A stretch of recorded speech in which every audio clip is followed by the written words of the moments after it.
Good morning, everybody. It's Graham again from Unearthed, and it is the detecting talk time again. I think we're up to episode 10, which is probably going to be the last one this year.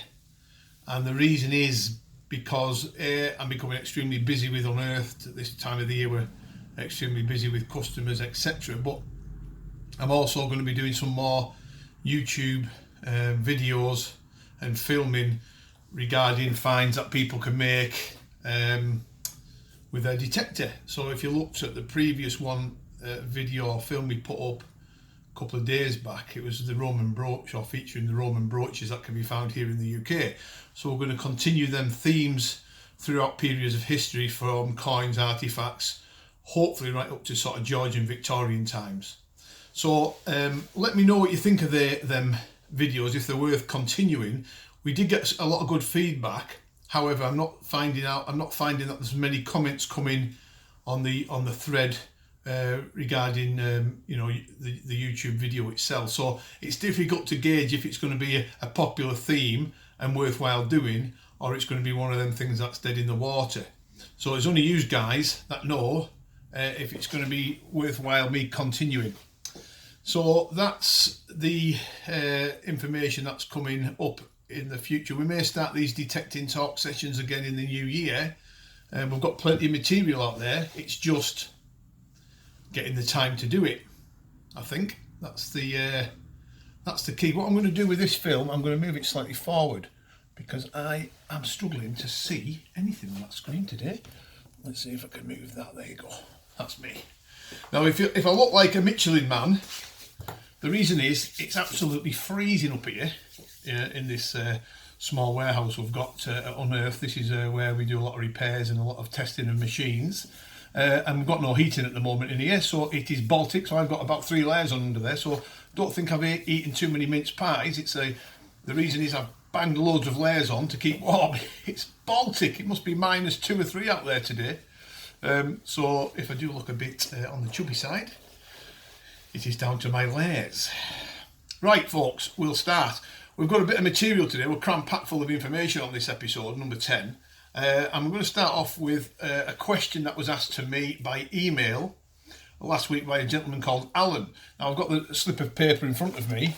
Alan is a local guy to us here and has only recently started detecting, probably under 12 months, I would say. But he's right into his detecting. And he goes on weekend digs with a local guy that, not when I say a local, a northwest guy that runs rallies. And what he's asking is if I could give him a bit of advice on how I would approach certain rallies. So, for example, he's saying here, would I approach rallies as I do my own permission? So he's only got a limited window of opportunity to make the best of the fields that are available on the rallies. So he may have 5 fields available in one day. He's not going to get on it the next week or any time coming up in the near future. So how would he approach it? Well, I wouldn't approach a rally site the same as I do on my own permissions. I've got many hours to do my own permissions, and what I usually do is bit by bit. If a field's relatively quiet at the bottom end of it, the next time I go on it, I'll do the middle, top, until I reach the hot spot. I've got all the time in the world to do it. With rallies, it's different. You're competing against 50 other guys in a small, compact area. Like I said, maybe 5 fields. What I usually find is the guys that are whizzing around all over the place, okay, they're going quick, so they may miss things, but they're also covering a heck of a lot of ground. So ground coverage is probably the key. And if you're lucky, you'll hit a hot spot. If you hit the hot spot where there's coins and artifacts coming up, stick religiously to that area. Probably for the rest of the day if you can. Now, the downside of that is if you're going to be doing a hotspot on a rally and you're finding things and you're bent over digging every 5 minutes, you're going to attract people's attention. They're going to home in. Next minute, you've got 10, 15 bodies around you detecting, finding the stuff that you are. So there's a downside to that. But I wouldn't go personally if I'm doing rallies. I need to cover as much ground as I possibly can to find the hot spots. If I stick to one corner of a particular field all day and it's absolutely empty, then I'm going to come back off the field a little bit despondent. So the key is ground coverage. But as I said, if you go too quick, you're going to miss stuff. it's a fine act, a balancing act. You've got to do the right thing by covering that ground to find the hotspot. So I hope that helps, Alan, and I hope you do well on the rallies. And I know you're doing, you're finding some bits and pieces. Keep up the good work, and thanks very much for the email. I appreciate it. It's always heartwarming to see you guys watching these videos and then emailing me information or questions that I can bring forward to the next week. So thanks very much for that. The next one is I got an email off a guy, which was a rather interesting one. Last week, or was it this week? That might have been this week. Now he's asking the question, I can't remember his name, so I do apologise if you're watching this video. It may come to me later on. He asked, what do I do with all my scrap? So if you've seen the video last week when I was detecting away and I stood up and showed people my harness that I wear across my chest, and I have a little sort of a waste bag, if you will, a scrap bag with all my scrap, lead, shotgun shells, aluminium scrap, bronze scrap, you name it, goes in there. What do I do with it afterwards? Now then, here's the thing, and it's a rather frank admission, I think, really. Years ago, we used to throw shotgun shells and things in the hedgerow. Is that the right thing to do? Well, it's, if you think about it logically, it's probably littering, isn't it? So you're throwing things back. Okay, you found them in the field and you're throwing them back in the hedgerow. It's really littering the countryside. So what I've been doing over the last few years is taking it home with me. The scrap comes home.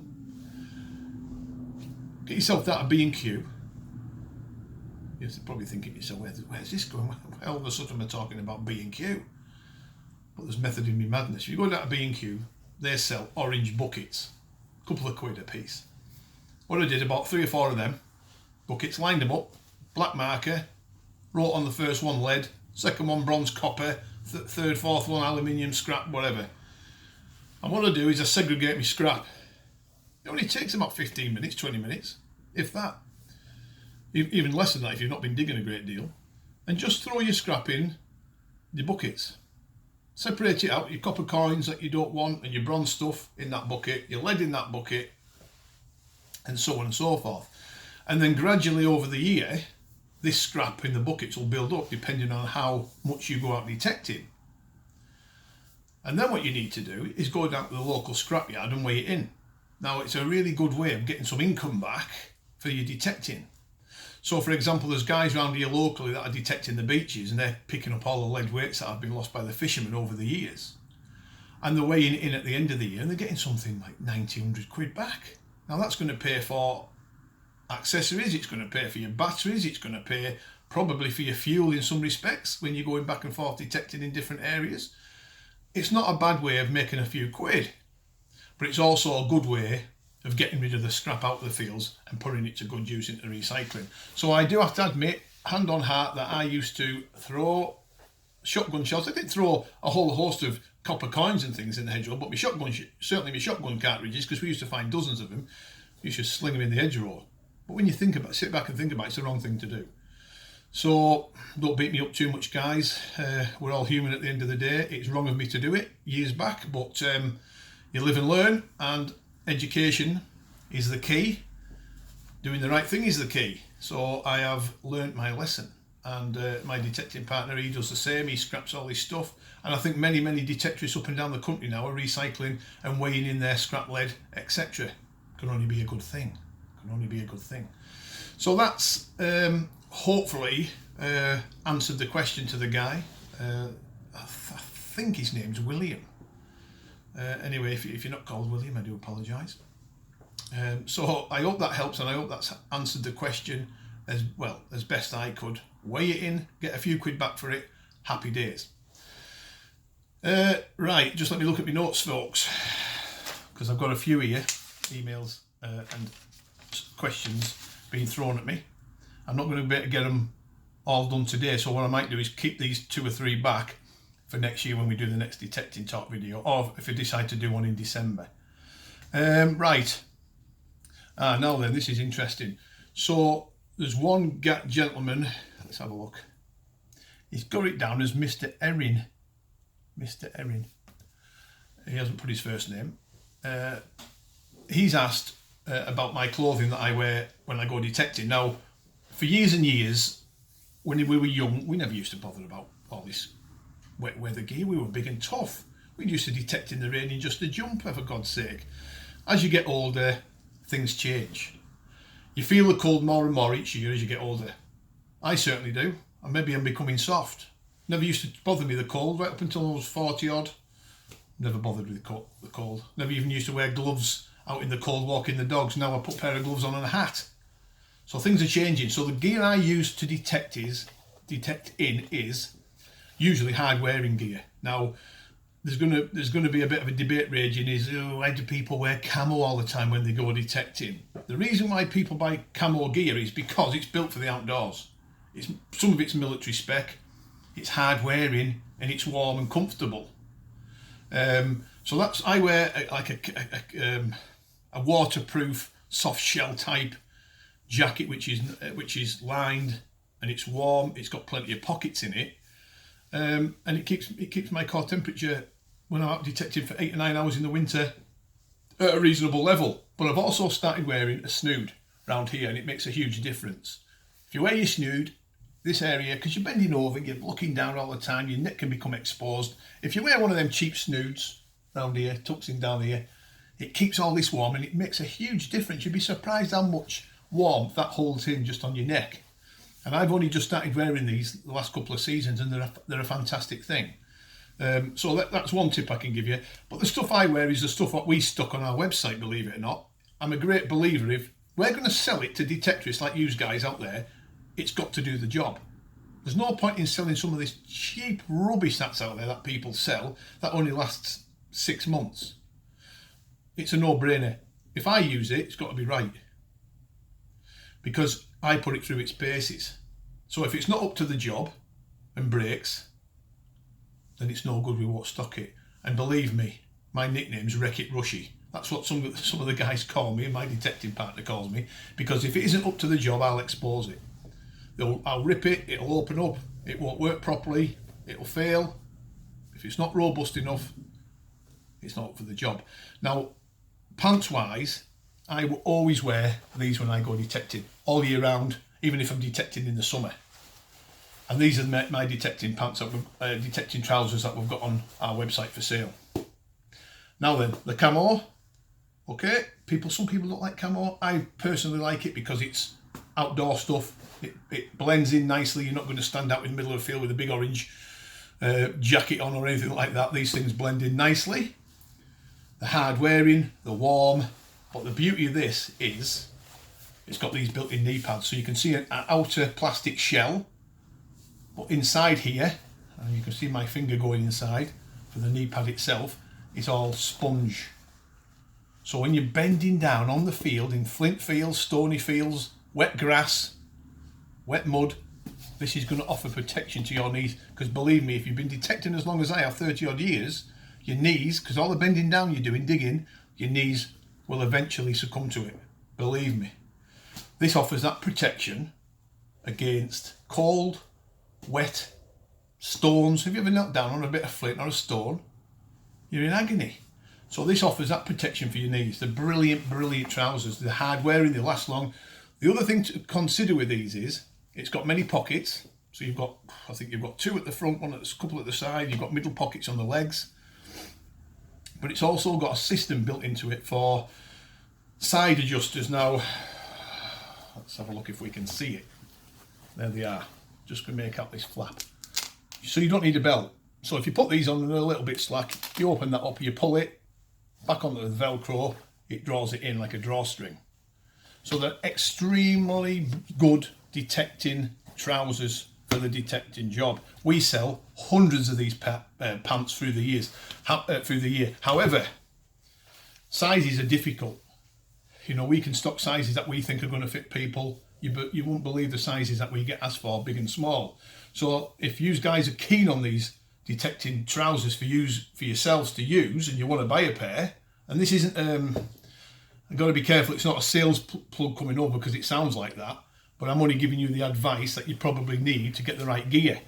Just give us a ring. Just give the office a ring, me or Melanie, give us your waist size, and we'll do our best to accommodate, because we have lots and lots of different sizes, but we may not have your size. So the best thing to do is look on the website and by all means and information on there, but ring us up direct regarding the sizes for you, and you won't look back. They are the best pants to wear, best trousers to wear for detecting, period. So I hope that helps. And gloves, I always wear like a neoprene type glove, or if you look at some of my videos, I wear the cheap guarding gloves that we used to stock because of the thermal line. They're not fully waterproof, but when it's not wet, they keep your hands warm. But the neoprene ones that we stock seem to keep our hands warm. If they're big enough. If they're too tight, you can sometimes get cold tips on your fingers, so you've got to be careful about that. And a decent pair of boots, decent warm boots, thick socks, perfect. You guys know better than me what you wear. You know, you might wear mountain walking gear and things like that, which is all good. Hardware is the key, because detecting will expose the cheap stuff. If you're climbing over fences, if you can't get into a particular field, or you get into a little gap in the hedgerow sometimes to make a shortcut, things rip. The cheap stuff will just rip and break. It won't last. Out in the cold, doesn't do the job.